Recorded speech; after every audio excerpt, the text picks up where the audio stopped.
Hi friend, আমি কাকুলি কর নতুন একটা রান্নার ভিডিও নিয়েছি। সেটা হচ্ছে উচ্ছের তরকারি। বেশিরভাগ মানুষই উচ্ছে তোমরা খেতে চাও না, কীভাবে রান্না করলে উচ্ছেটা আর তেতো লাগবে না, চলো তোমাদের সাথে শেয়ার করা যাক। দেখো, আমি পাতলা পাতলা করে এরকম উচ্ছে আলু কেটে নিয়েছি, আর আমি এখানে 6টা কাঁচা লঙ্কা ইউজ করেছি।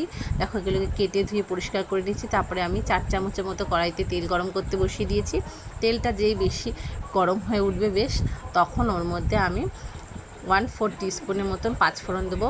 দেখো, আমি পাঁচফোড়নটা দিয়ে দিলাম। এবার পাঁচফোড়নটা যে একটু ভাজা হবে তারপরে আমি ওর মধ্যে উচ্ছে, কাঁচা লঙ্কা, আলুটা অ্যাড করে দেবো। এবার একটু এগুলো ভাজা ভাজা হবে, তারপর এর মধ্যে মশলা যা যা দেওয়ার এটাও অ্যাড করব। এখন আমি এগুলোকে ভাজতে বসিয়েছি। দেখো, একটু ভেজে নিই। লাল লাল করে ভাজা হলেই এর মধ্যে কোনো মশলা লাগে না, জাস্ট এর মধ্যে হলুদ আর নুন লবণটাই লাগে। দেখো, হলুদ আর লবণটাই আমি অ্যাড করব। দেখো, বেশ ভাজা হয়ে গেছে। এবার আমি ছোটো 1 চামচের মতো হলুদ অ্যাড করেছি, আর যে যা স্বাদ মতো লবণ অ্যাড করবে। এটা যেই ভাজা হয়ে যাবে, হলুদের গন্ধটা চলে যাওয়া পর্যন্ত একটু ভেজে নিতে হবে। দেখো, ভাজা হওয়ার পর আমি 1 গ্লাসের মতন জল দিয়ে দেবো, কারণ এখানে একটু জল বেশি লাগবে।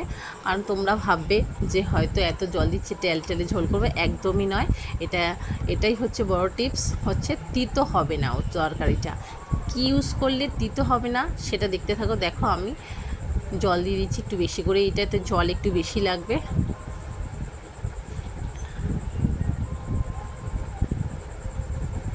দেখো, আমি জল ইউজ করে দিয়েছি, বড় 1 গ্লাস জল দিয়েছি। এবার এটাকে একটু ঢাকা দিয়ে দেবো, জলটা ফুটবে বলে। দেখো, আমি এখানে বেসনের বড়াটা নিয়ে নিয়েছি। এবার বেসনের বড়া আমি দেখাইনি, তোমরা সবাই বেসনের বড়া করতে জানো। এবার এর মধ্যে আমি পেঁয়াজ লঙ্কা দিয়ে বেসনের বড়াটা করেছি, তারপরে আমি পিস পিস করে কেটে নিয়েছি।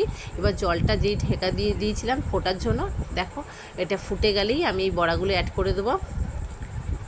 এটাই হচ্ছে আজকের টিপস, যাতে উচ্ছে তিতো লাগার জন্য কি দিলে উচ্ছের তিতোটা কমে যাবে। দেখো, এবার আমি ঝোলটার মধ্যে এই বড়াগুলো অ্যাড করে দেবো, যেগুলো আমি বেসনের বড়াগুলো পিস পিস করে রেখেছি। দেখো, এই যা জল আছে এগুলো সব অ্যাবসর্ব করে নেবে, চুষে নেবে বড়াগুলো। আমি বড়াগুলো একটু ডুবিয়ে দিই ঝোলের মধ্যে, মিশিয়ে দিই। তারপরে আমি আবার ঢাকনা দিয়ে দিচ্ছি। তারপরে এটা যেই ফুটে আসবে, একদম ঝোলগুলো সব অ্যাবসর্ব করে নেবে বড়াগুলোর মধ্যে। তারপর দেখো, ঢাকনাটা আমি তোমাদের খুলে দেখাচ্ছি। আমার রান্নাটা অলরেডি হয়ে গেছে।